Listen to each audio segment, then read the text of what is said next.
Hi guys, I'm filter list maintainer. I'm going to be talking about, well, the question is, are privacy preserving analytics possible? Yeah. So privacy preserving in quotes there, because I'm not so sure that they're currently possible. I should have titled this web analytics, privacy preserving web analytics currently possible, but that's too long. So yeah, I run a block list for ads and trackers. If you've never heard of me, I just put a thing on the internet a while ago, back in like 1997, and it carried on doing it for a long time. And quite a few people use it these days. But yeah, it's basically focused on ads and trackers and a couple other little bits. I'm an accidental DNS person, partly because of the way that my list started, but also I got hired by a DNS company a few years ago, and some kind of seems to have stuck. Cybersecurity enthusiast. I love the problems that ChatGPT is bringing to the world, and all the other LLMs. And I'm a closet privacy evangelist. So I don't talk about it unless someone asks me, and then I won't shut up. So what are privacy-preserving analytics? Well, I wanted to involve ChatGPT somehow, so I asked ChatGPT, and it said, privacy-preserving analytics refers to a set of techniques and methods used to analyze data while protecting the privacy and confidentiality of sensitive information within that data. This is particularly important in today's data-driven world, where organizations and individuals want to gain insights from data without exposing sensitive or personally identifiable information. So in the terms of web analytics, it's basically being able to track people without storing any of their personal information. So it's preserving their privacy in that respect. And the question I have is it possible? It should mean, I think, that we have data anonymization. There's some other things like differential privacy. I think we were talking a bit about that earlier. Someone talked a bit about it earlier today. There needs to be some thoughtful policies behind the services providing privacy-preserving analytics. Two big things for me are user consent and transparency and awareness for users. And basically what we end up with is privacy for the end user. So the people using the web, that they can be tracked, and companies that want to be able to see how many people are using a website and spending money, they can have metrics that don't compromise the end user privacy. They are here to stay. So there's a whole bunch of companies which have come up recently or in the last few years which are focused on privacy-preserving analytics and are using it as a way of a USP, a unique selling point. So they're trying to sell their services as basically an alternative to Google Analytics because Google Analytics doesn't have a great reputation and other services like them. So a way that they can comply with regulations and say that there's something better about their website for website owners by using a service which doesn't track them properly, track them in the same way. So here's a few of the examples. I just did a Google search and found some images here, but these are some of the bigger names. Plausible's a big one. They have been an interesting story. I remember when they posted their first 1,000 users on Twitter, and since then they've been pretty transparent about their growth and the revenue that they're making, and they're doing really well. Fathom Analytics, Ethical Ads, Brave on there, Matomo, which used to be Piwik, and Wide Angle Analytics. And I like the logo for Wide Angle because it is very wide. I had to fit it on the screen there. There's a ton of other privacy-preserving analytics companies out there. I keep on coming across more. I was given a random list of domains the other day, and the first one I clicked on was actually a privacy-preserving analytics company. Yeah, so Google Analytics. I did a quick check. Google Analytics is the analytics company that everybody uses for their websites. I mean, it's just way more than anybody else. And it's everywhere. But people are moving away from it now because of the privacy implications that have come up in the past few years because of lawsuits and GDPR and a number of other things. So you can see here that privacy analytics, according to Google Trends, has been gaining in popularity steadily since about 2009. And since about 2021, quite a lot. And I think there's some note there which I probably should have highlighted, but yeah. So compared to Google Analytics, which is kind of trending downwards. Again, there was a big bump there at about the same time. I don't know if that's to do with the data set that's being used there, or there was actually some kind of event that caused that to happen. So you can see that privacy analytics are getting more, there's more interest being gained about them, but Google Analytics is kind of going down a little bit. But if we, just to say that people are definitely moving away. There's a bunch of screenshots, well, bits of screenshots here that show that people are talking about they want to explicitly move away from Google Analytics themselves, which is significant because people are kind of recognizing that it's not. I mean, I'm using Google Analytics as an example because they are just, they're the what is it, the 800-pound gorilla in the room. But people are thinking it this way. They want to, as a result of regulations and user sentiment and end users who are kind of thinking about privacy more and worrying about it more, that they kind of want to be able to promote for their website that they're using a service which doesn't track them like the kind of, the big bad guys do. But this is privacy analytics compared to Google Analytics. So those two graphs I showed you a little bit before were a bit misleading. Google Analytics is still way more popular than all the other ones. And even though, we're all here today to talk about this kind of topic, but it's a specialized, we're in a niche here, right? It's still interesting to us, and I think there is definitely, the acid test I always have is if my mum understands a topic, and when things like privacy-preserving analytics hit the BBC, and my mum reads about it, that's when I know that it's kind of entered the public consciousness. I don't have any screenshots here, but if I talk to my mum about it in certain words, she will understand what I'm talking about. But not reflected on this graph, but there you go. So, with all that background, what is the problem with this? The problem is that in practice, I think this is what we actually get, unfortunately. Now, I don't want to, I will name a couple of names in a minute, but I don't want to point fingers at anybody in particular, and more the kind of current state of the services that are available at the moment. And I don't think there's any one service which claims to be privacy preserving, which actually does what it should be doing, with all those other things that I mentioned earlier. Which wasn't a full list, by the way. ChatGPT actually gave me another list, and it had a whole bunch of other things on there, but I've just put a few up. But what we actually get is bad data anonymization, which to me means that what's happening is that instead of recording someone's IP address, they put a salt on it and they hash the IP address, or they do something to it, but it's still an identifier. So if you go to a website, you look at it, and then you go back and you look at it again, they know it's you, right? It's not preserving your privacy because they can track you via some kind of ID. The policies themselves are less than thoughtful. They don't really approach the problem from the point of view of the end user. I think that's to do with the fundamental issue with the kind of dynamic that they've got here between people who want to track and the people who don't want to be tracked. I'll talk about that in a minute a little bit more. Consent and transparency are not very good.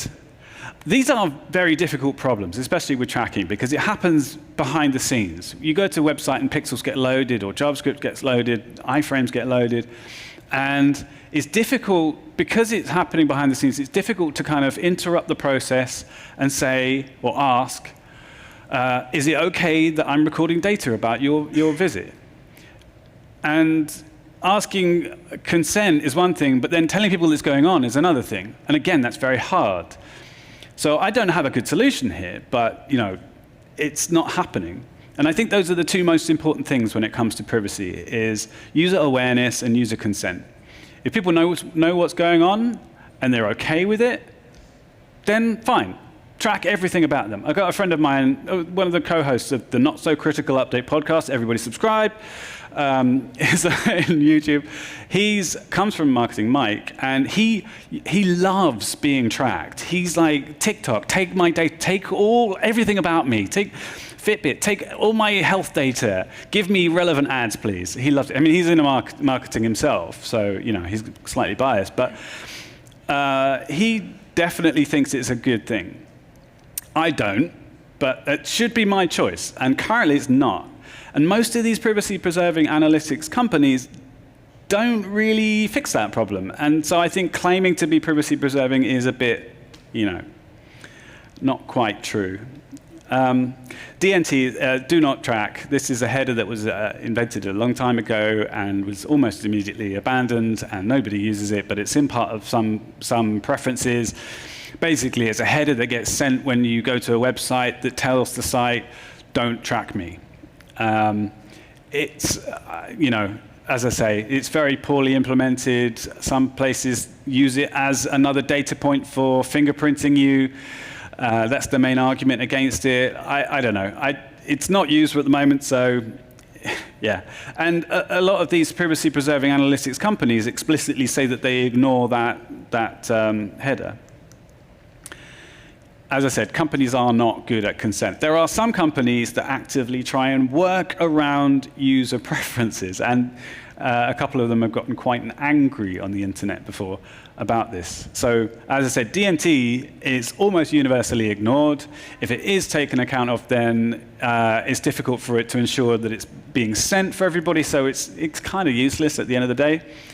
When I say that companies are actively working around user preferences, what I mean by that is that if you, so some of these services, instead of creating or putting their tracking pixels on a custom domain, they have implemented a first-party proxy. So it's a piece of JavaScript which takes the request, or takes the data from the HTTP request, and then passes it back through to another server on the back end. So it looks like first-party. You go to example.com, there's a piece of JavaScript on example.com that takes the request, and it sends it back through to another server, a tracking server.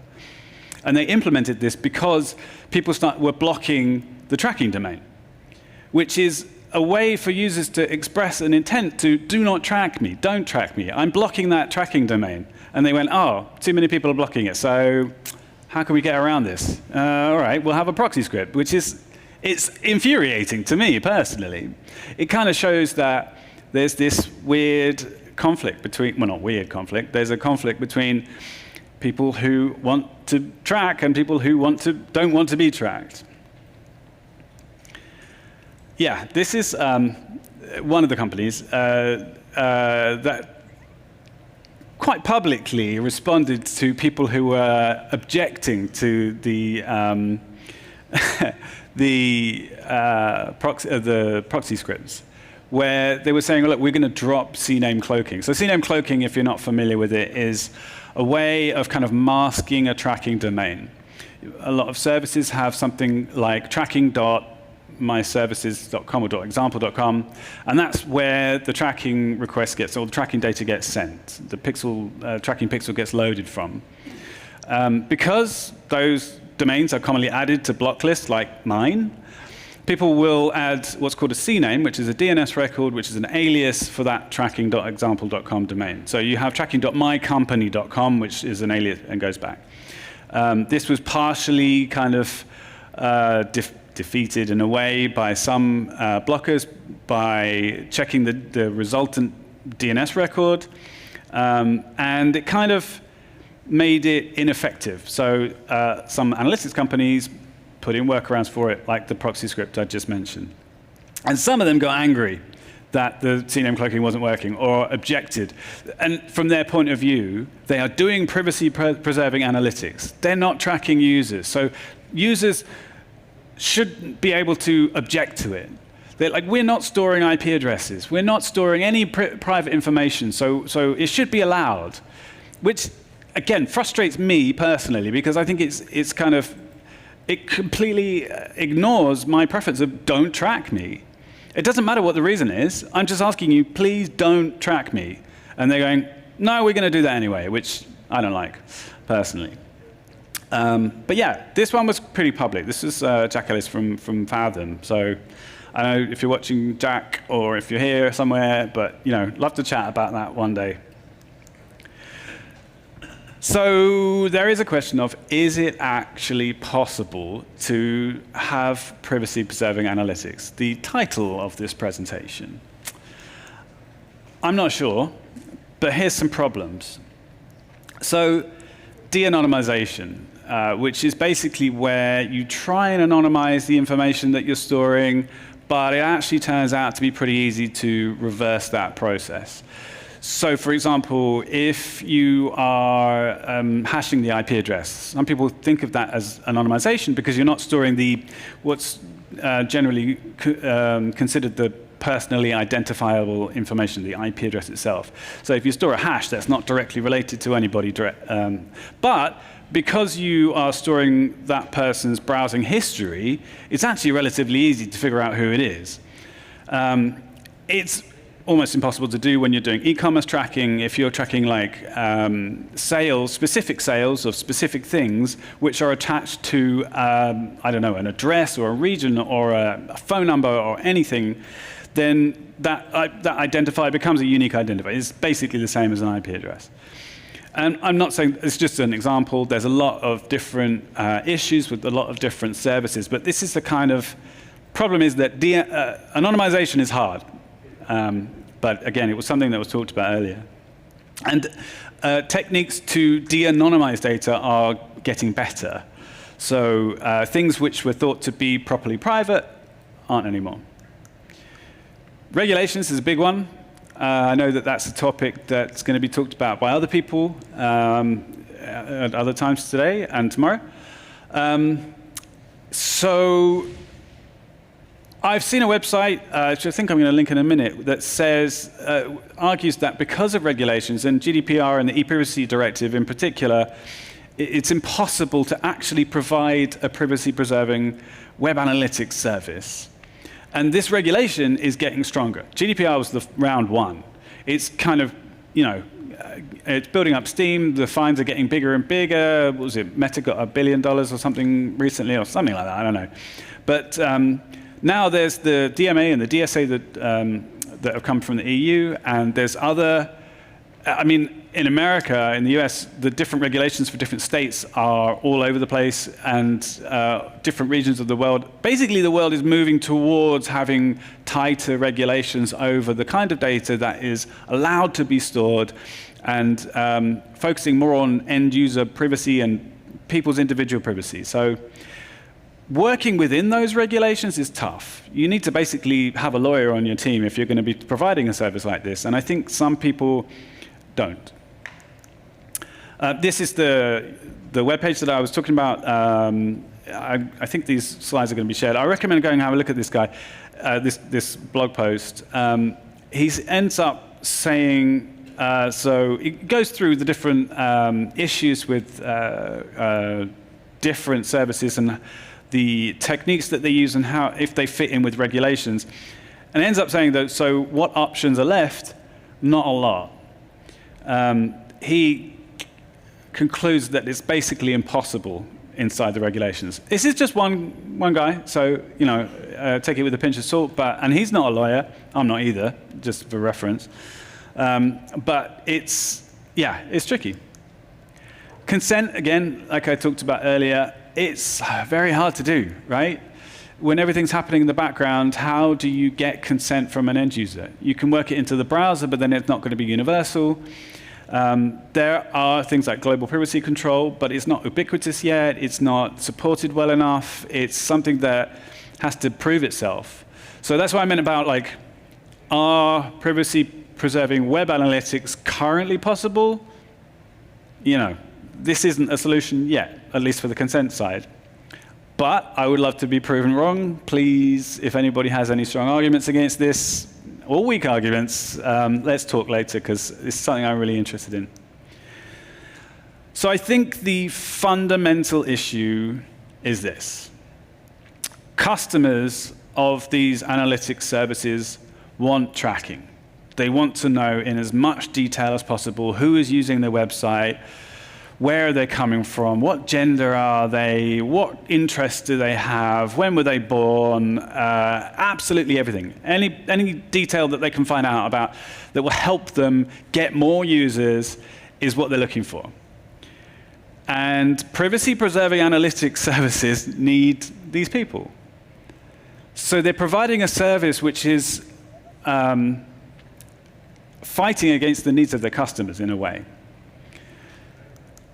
So, is it possible? Maybe. I don't think that we're there yet, by any stretch. I think that a lot of the companies that claim to be privacy-preserving are not. And I think they need to be a bit more upfront about it for these kind of issues to be solved. The regulations make things really, really tricky, and it's not a problem that I personally would like to solve. Looking at laws and trying to figure out where things fit is, for lawyers. And I think that the way that the services work needs to be more transparent. There's a lot of technical information which is hidden in user documents. I tried to come up with some examples of this kind of stuff for this presentation, but it was actually really hard to find. And a lot of it was like historical data that was hidden in GitHub comments about how the k-anonymization works and these kind of things, which is like, it should be upfront. My mum should be able to understand this. I should be able to say to my mum, hey, you know what, you can go to this website, they'll track you, but it's better than other websites because, like, I don't know, shopping or something like that. Use privacy-preserving analytics.example.com rather than, I don't know, Amazon, because they do this thing. Again, I'm not here to propose solutions. I'm just here to point out some of the problems. And that's it. That's my presentation.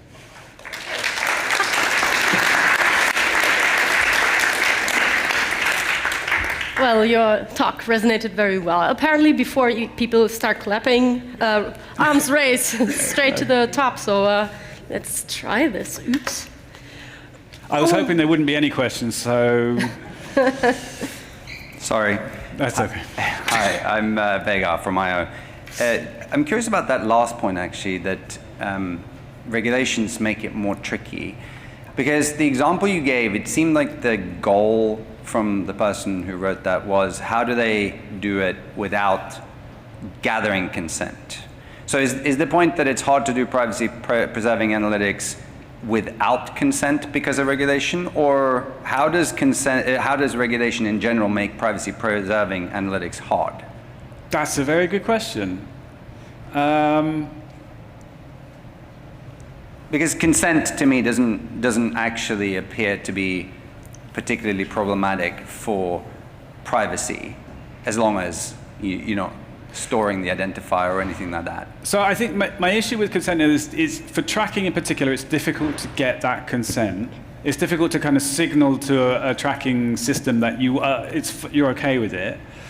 Well, can you explain it? What do you mean it's hard? It's very easy. I mean, you have to do it in many places potentially, but there's a difference between it being hard and just being either annoying or resolution goes down. But again, I don't follow that regulation makes it hard to do it.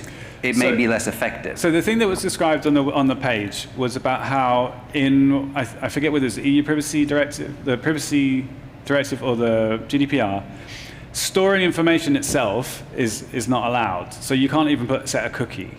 You mean it's not allowed without consent? Well, yes. So if I don't consent, then you can't store a cookie. I need to go back to the page and look at it again. Yeah. But with another one, you can't. Yeah, that's the problem, basically.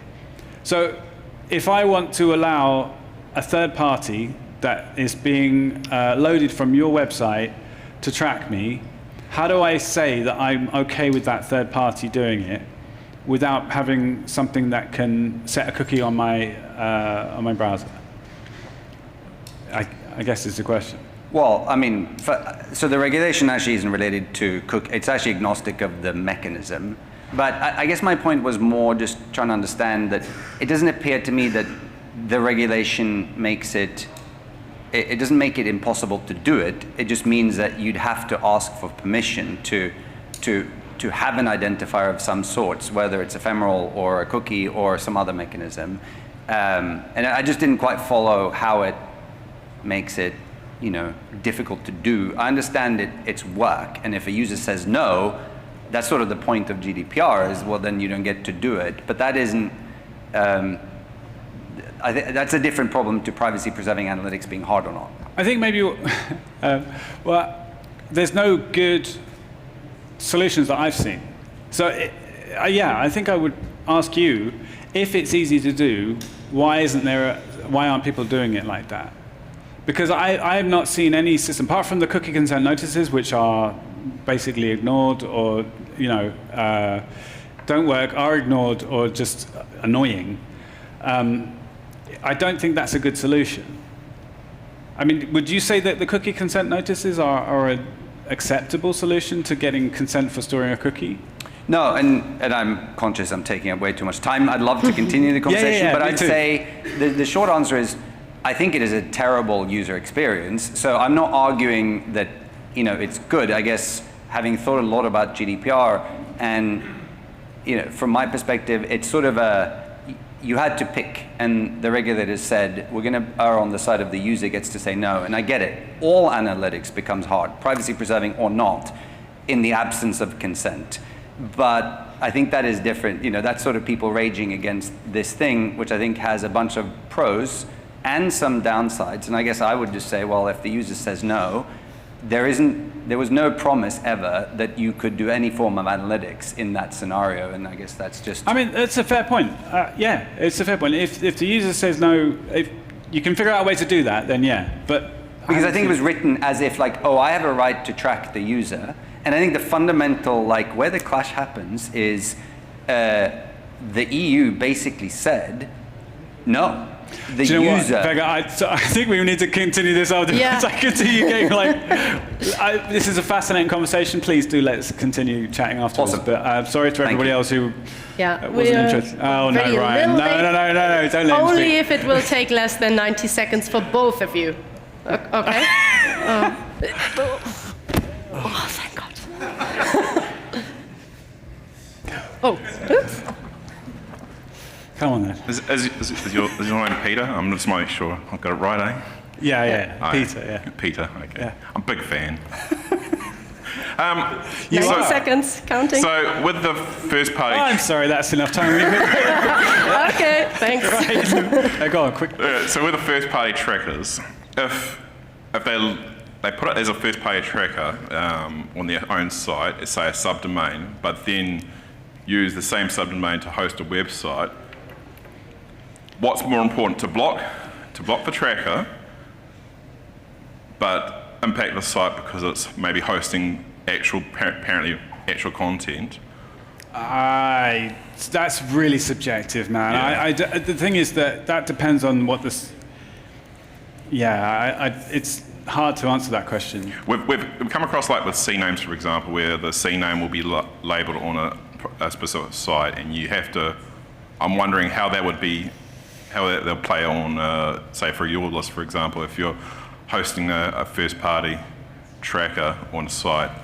But so I mean, it depends on the policy for the filter list maintainer. For myself, it's just if the domain is used for tracking, then I'll add it to my list. That's basically it. But let's talk about it afterwards, right? You still have so many good presentations. Please continue the conversation off stage, okay? And there will be a coffee break. Thank you, Ryan, though.